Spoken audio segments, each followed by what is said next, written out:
อันมื้อเช้านี่คือจังว่าอันเห็นว่าอันนั้นบ่อันเฮ็ดกับข้าวบ่ทันบ่เดือนนี่ใดเพิ่นบ่เฮ็ดท่าบ่เฮ็ดอยู่แต่เช้าเฮ็ดช่วงเช้าโดยเพิ่นซื้อยังมาให้ มีหยังแน่ล่ะ หมูศีลงัว ชิ้นหมูชิ้นงัว โดย ไก่ เขา โอ้หลายอย่างอยู่เด้พี่น้อง ซื้อลาบนะ อ๋อลาบ บอกเลยนะ ลาบมันแบบสำเร็จรูปแล้วนี่บ่ ลาบเพื่อนเลยลมดี อ๋ออ่านเอื้อยเราโอ้ช่างมาเป็น แม่น ชุดเป็นชุดเลย เขาว่าเขาปุ้นยังก็เขาปุ้นข้างคอบ่ แม่ เขาซื้อแต่เขาปุ้นเด้เขาก็ว่าเขาปุ้นข้างคอ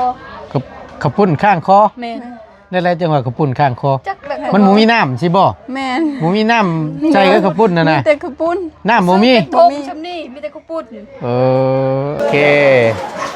โอ้ไวแล้วพี่น้องอากาศเนาะเป้าดิชุด หายใจบ่ออกเลย หายใจหมอกแล้วเอามาฉันหายใจหมอกก็ได้ข้างนี้มันคือว่างเด้อ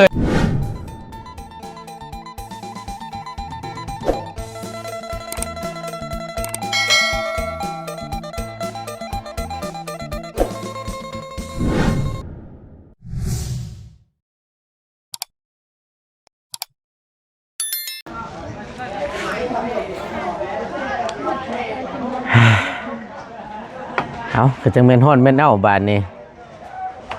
โตแรงตะแคงความตะแคงง่ายอยู่ทั้งนั้นก็ได้เนาะเอาพี่น้องเอ้ยพอดีทั้งบ่ตูนกับมาสวยแน่หน่อยนึงเนาะกับมาฮอดจอดถึงกับช่วงเป็นเวลา11 โมงบ่ล่ะว้าวงามเป็นพิเศษได้มื้อนี้เนาะ เมื่อกี้นี่งามกว่า บ่โอ้ เขาเปลี่ยนชุดแล้วเมื่อกี้ เนาะเฮ้ยมาบ่ทันช้ำเห็นชุดงามนี่ก็ได้ เราใส่ชุดนั้นบ่มีแต่เจ้าบ่าวค่ะแต่เจ้าบ่าว แม่นบ่น้อง แม่นเจ้าสาวเลย โอ้ยแล้วกันบาดนี้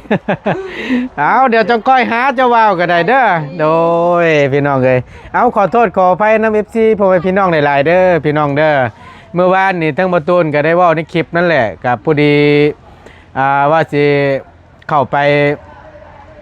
หาเก็ตใหม่ว่าซั่นซะแล้วก็สินำเครื่องของนั่นแหละไปแจกแล้วบัดนี้เข้าเส้นทางวิระเข้าไปอ่างบ้านบ่อคำเมื่อวานนี่แหละเข้าไปแล้วมันมีแต่เฮือนหลังใหญ่ๆพี่น้องเอ้ยทั้งประตูนก็กลับออกมาแล้วก็เสียเวลาบ่ได้ถ่ายคลิปซับเนาะขอโทษขออภัยนำหลายๆพี่น้องเอ้ยเดี๋ยวทั้งประตูนสิหาเวลาจัดสรรเลาะไม้ก่อนเนาะเอามามื้อนี้ก็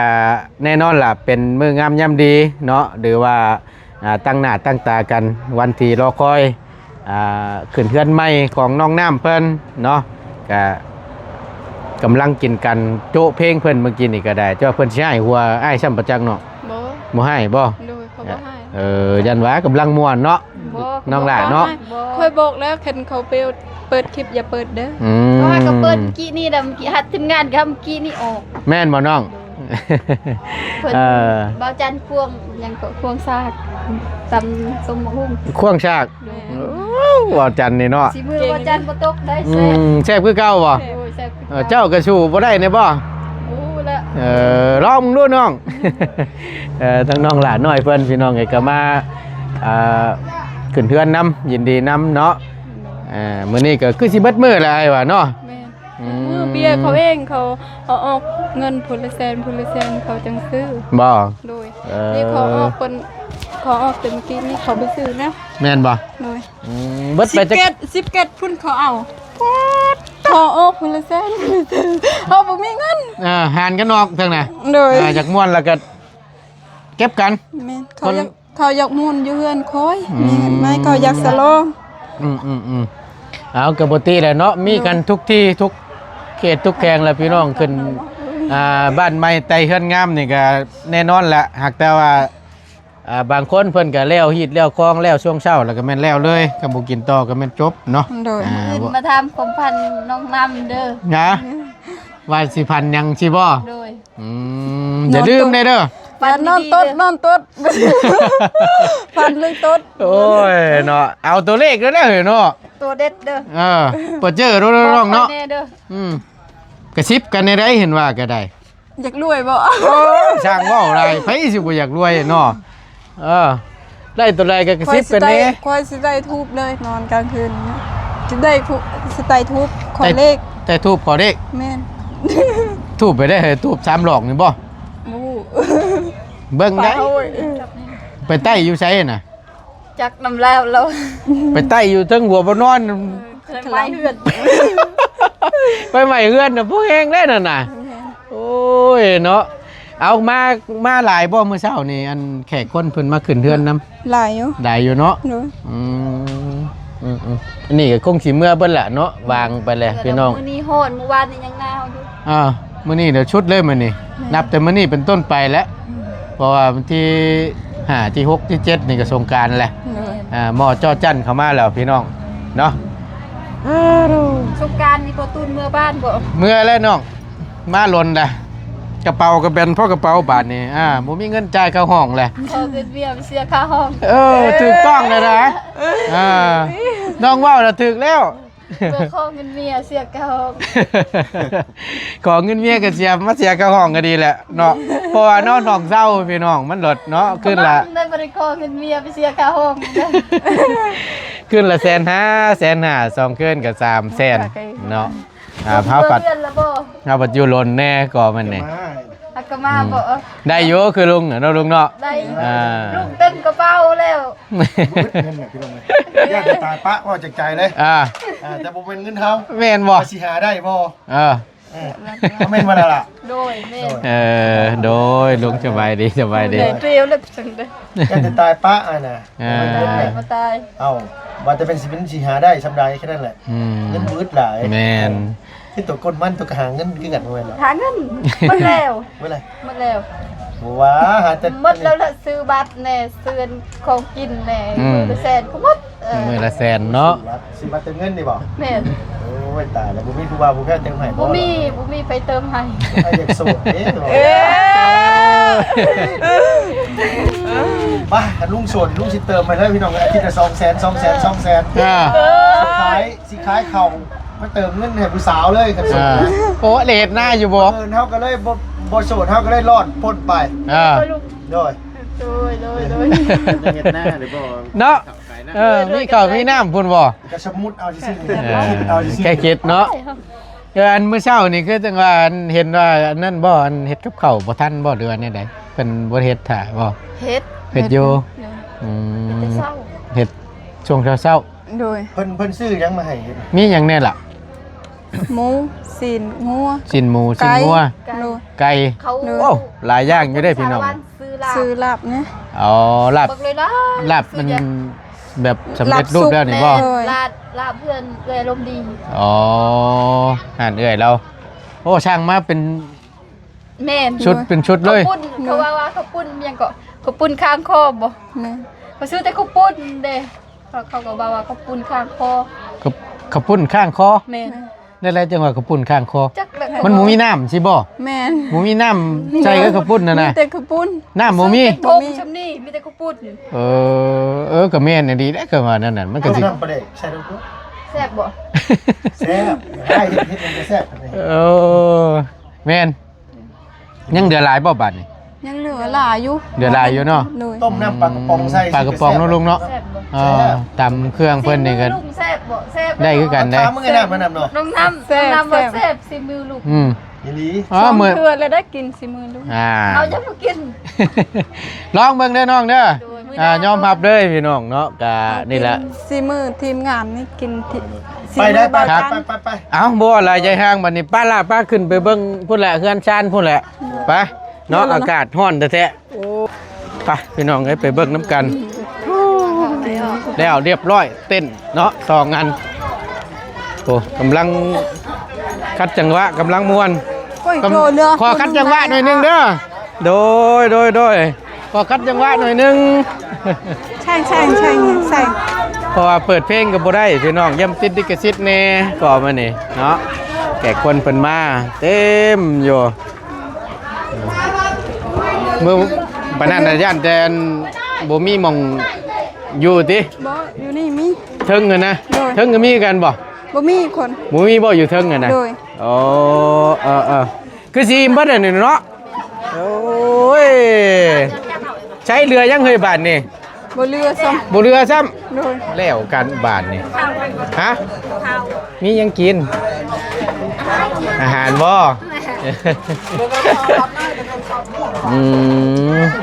เอาให้เพิ่นกินดีมก่อนเนาะให้เพิ่นกินดีมก่อนจักหน่อยหนึง ได้เอาสิ แล้วจะค่อยว่ากันแม่ยังอันนั้นน่ะกระปุ่นอันนั้นบ่กระปุ่นนั่นคาคอน่ะ โดยนั่น อ๋อ เด้อ ไปเบิ่งดูหาไปมันเป็นอะไรกระปุ่นคาคอน่ะ อ้าเอา เสียงเล็กน้อยสิรักให้นิดนึง น่า ใช้กระปุ่นคาคอเอาสบายได้เด้อโดย กระเด้เลย อาโก้ยอันนี้บ่เฮ็ดหยังเฮ้ยน่ะตำกระปุ่นบ่น้องบาดโต เทียมเนี่ยแล้วว่าตา คักกะลีนี่สีมือไผนี่ อ้าวมันรักได้จุดได้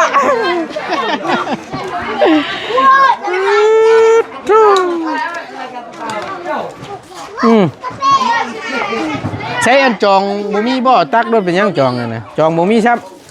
ไปแล้วกันบานนี่แม่นบ่กระปุ่นนั่นน่ะกระปุ่นเป้าๆชื่อนี่ แต่เอาเปล่าชุดไหนชุดละเปล่าอยู่ได้สักกี่ นี่บ่แม่นบ่น้องเอา ขอบคุณสารวัตรมาตู้เป็นของของแคมพ่อ เนาะ เบ็ดเลยนิยม หลายแท้นี่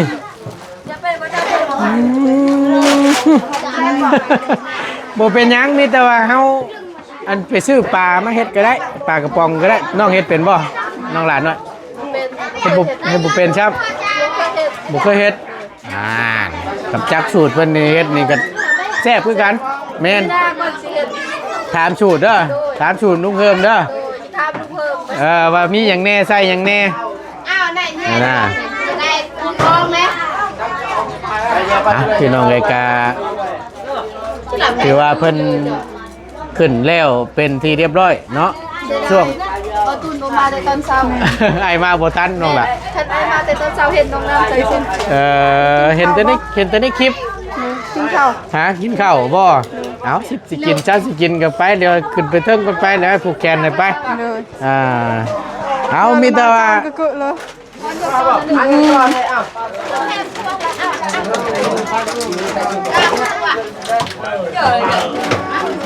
เดี๋ยวเพิ่นกินก่อน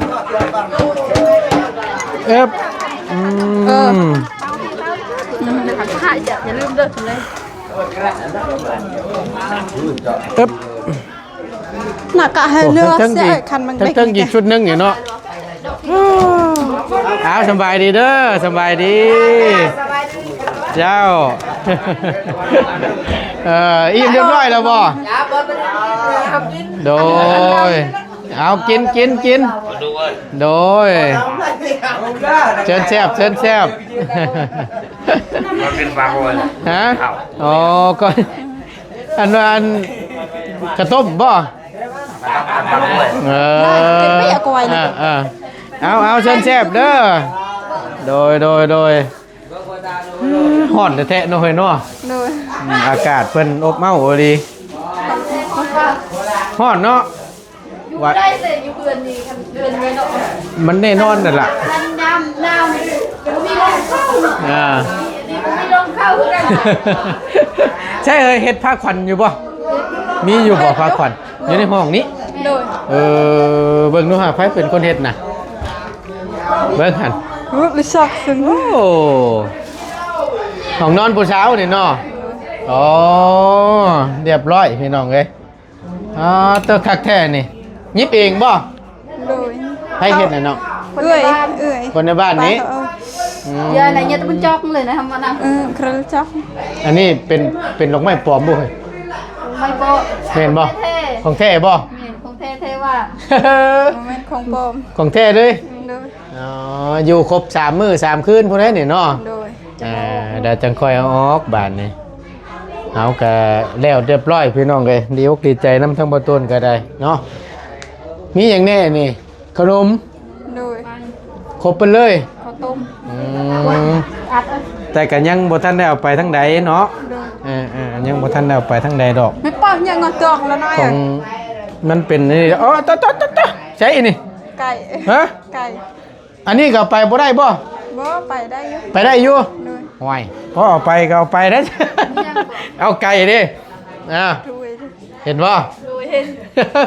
โอ้พอฉีกก็ฉีกได้เนาะมาบ่ทันนี่ก็ทันไกลก็ยังดีได้อเห็นว่าก็ได้ ตาเอาเลยจานเฉย นอนจะแตะ กินบ่ ฮะกินยังเนาะ ไก่ กินไก่บ่เป็นหยังดอกเนาะ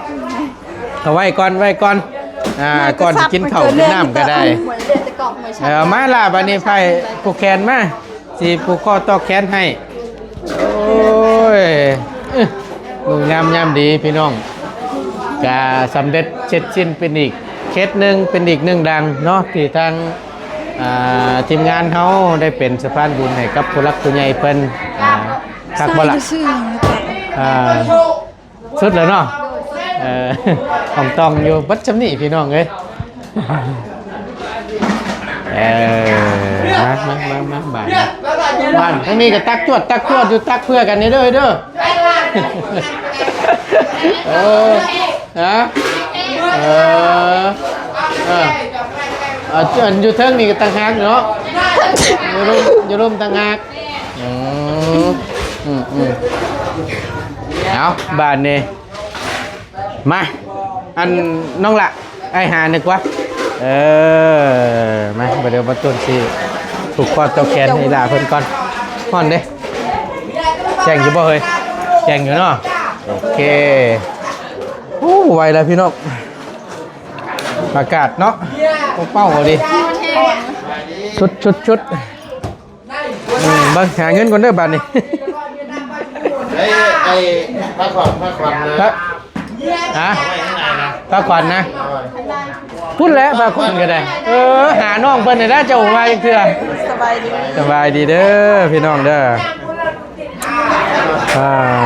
ฮ้อนมาบ่ทวงบ่ทันตอนที่เพิ่น ก็บ่เป็นหยังย้อนพี่น้องเลย ย้อนหลังเอานี่แหละจะได้ใช้บ่เป็นหยังดอกเพราะว่ามันไกลได้อยู่เซปูนผมแม่ ว่านี่ก็ออกมาคำมามืดแน่พี่น้องเลยไปบุกเก็ดใหม่เนาะพี่น้องออกมาจนเดิน ขอโทษขออภัยหลายๆก็จังว่าเมื่อวานนี่บ่ตูนในโรงงานเดียวพี่น้องเนาะถ้าเกิดบ่ได้ยอมได้สิไปต่ออยู่ไดโอ้ย อ๋อคืออ่อนแท้ อากาศ มีพัดลมบ่มีเนาะ หายใจบ่ออกเลย หายใจบ่ออกแล้วเอามาฉันหายใจบ่ออกก็ได้ข้างนี้มันคือว่างเด้อเฮ้ยมาเนาะเจอชิน้อยอกน้อยใจเอาพี่น้องไอ้ทั้งมาต้นสิผูกคอต่อแขนย้อนเอาเด้อบัดนี้เด้อเนาะมาแสดงความยินดีครับน้องน้ำเพิ่นก่อนเนาะเอาก่อนเดินมาล่ะมาให้กดนี้ดีกดเก่าเด้อน้องเด้อขึ้นเฮือนใหม่ไต่เฮือนงามแล้วก็ให้นอนเย็นเป็นสุขแล้วเฮือนหลังนี้ก็ได้เนาะนอนก็ขอให้มีแต่สิ่งดีๆหั่นแหล้วเฮ้ยเนาะให้มีแต่แนวดีๆแหละเฮือนจานลานแป้นนี่ก็ให้ค้ำให้คุณให้หั่งให้มีให้ร่ำให้รวยและเงินไหลน้องทองได้เข่าเด้อเฮือนหลังนี้เด้อนับแต่นี้ต่อไปแล้วก็ตั้งอกตั้งใจแล้วเจ้าก็ได้บาดนี้เนาะไปเบิ่งพ่อเบิ่งแม่แล้วบาดนี้เด้อดีใจน้ำหลายๆทั้งง่ายก็ได้เด้อขอบใจหลายๆเนาะฮ้อนแท้ๆพี่น้องเลยสุดแล้วพอได้เลยบัวไวแล้วฮะผูกแขนบ่ล่ะ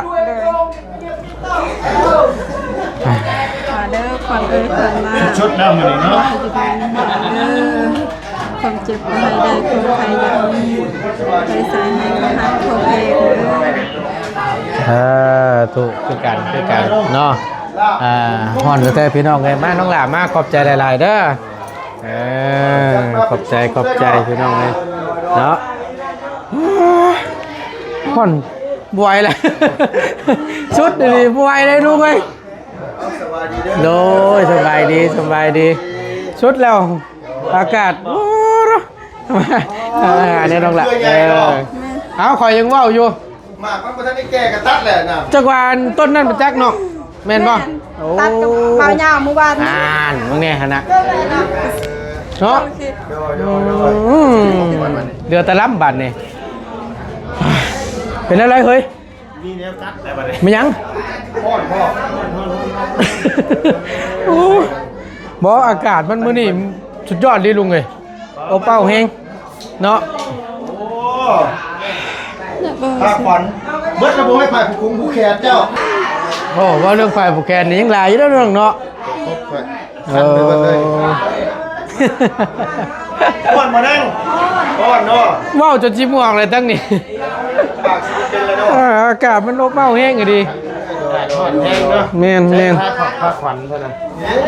ไปขอเบิ่งไปเนาะ คือสิโดนอยู่นี่มึงสงสัย ห้องนี่แหละลุงเลยเนาะ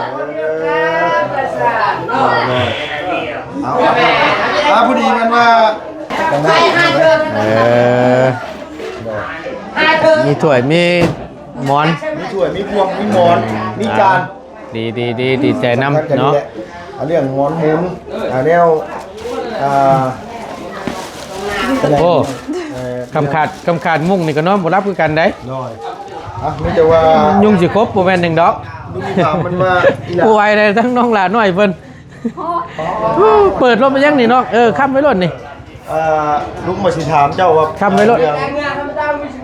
เต็นท์น่ะเพิ่นคิดเต็นท์หนึงเท่าไหร่ล่ะ 400,000 อาชีเช่น 400,000มาลอย มาไอ้ขอก็ได้ไม่ไอ้โอเค เดี๋ยวมันสิหลุดกันโอเค มันถูกกันแน่เนาะ เอาหลุดอีกแล้วมันพังแล้วออนแอนได้ แม่นบ่ นี่เพราะว่า ใส่ก็ราคาบ่ได้บ่ บ่เป็นหยังไรแล้วล่ะโอเค 400,000เนาะล่ะเนาะพอดีว่า เอาเดี๋ยวให้ทั้งลุงเฮิมผูกคอต่อแกนทั้งอีหล่าเพิ่นก่อนเด้อเดี๋ยวทั้งเฮาลงแปลงล่างก็บ่ไหวแล้วลุงเอ้ยอยู่ดีมีแฮงขอบใจหลายๆล่ะไปหลานน้อยสบายดีล่ะโดยฮ้อนนี่ลีโอ้โหอากาศนี่อบอ้าวแฮงเนาะอยู่นอกยังพอไข้เนาะพอเนาะโดยเอาเถอะ ฮอดเอิบเลยพี่ ฮะ บ้านอยู่ในมันฮอดไปดิ สุดยอด จ้าถ้าบ้านอยู่นอกนี่เย็นสบาย แม่นกามันไทยเทแน่ บ้า ฮะ โดนน้ำเมียบ้า เอาโอเคเด้อบ่รบกวนเด้อกินม่วนๆเด้อโดยฮ้อนเอ้าบ่ดีมื้อนี้พี่น้องเอ้ยขอโทษขออภัยน้ำลายๆอากาศบ่ไหวแล้วพี่น้องเดี๋ยวทั้งบ่ต้นก็สิได้ลำลาแล้วขอจบคลิปก่อนพี่น้องเอ้ยอุ้ยจังแม่นแปรป่วนแท้ๆอันนี้เดี๋ยวฮ้อนเดี๋ยวหนาวนึงจังซี่แหละเนาะมวยคนเป็นไข้เป็นหนาวสิจังได้อากาศแนวนี้สุดแต่ปั๊บนะพี่น้องเอ้ยขอบบุญขอบคุณหลายๆอยู่ดีมีแฮงพบเจอกันคลิปหน้าเนาะและตั้งบ่ต้นก็ขอบบุญขอบคุณขอบอกขอบใจแทนทางน้องน้ำเพิ่นเนาะที่ผู้รักผู้ใหญ่ได้หลายสองทางพี่น้องเนาะที่ได้สดได้ซอยมาตั้งแต่ต้นจนจบเนาะหลักการแล้วเสร็จสิ้นเป็นที่เรียบร้อยสมบูรณ์แบบได้ขึ้นเกินขึ้นซานใหม่เป็นที่เรียบร้อยพี่น้องเอ้ยก็ขอให้อยู่ดีมีแฮงเนาะอย่าเจ็บอย่าจนเด้อให้ร่ำได้รวยบัดทุกท่านพี่น้องที่ได้สดได้ซอยรวมถึงทั้งพ่อแม่พี่น้อง FC นำเนาะที่เพิ่นได้เป็นกำลังแห่งใจให้พี่น้องและก็ติดตามโดยตลอดมาคอยร่ำได้รวยสุขกายสบายใจเด้อปรารถนาสิ่งใดขอสมคำมุ่งมั่นลังปรารถนาคิดสิ่งใดก็ให้ได้สิ่งนั้นเนาะอยู่ดีมีแฮงบัดสู่ผู้สู่คนพี่น้องสาธุเด้อเนาะเอาบ่ว่าหลายอย่าห่างไปก่อนพี่น้องก็บ่ไหวแล้วป้าฮ้อนแท้ๆสบายดีเด้อพี่น้องเด้อไป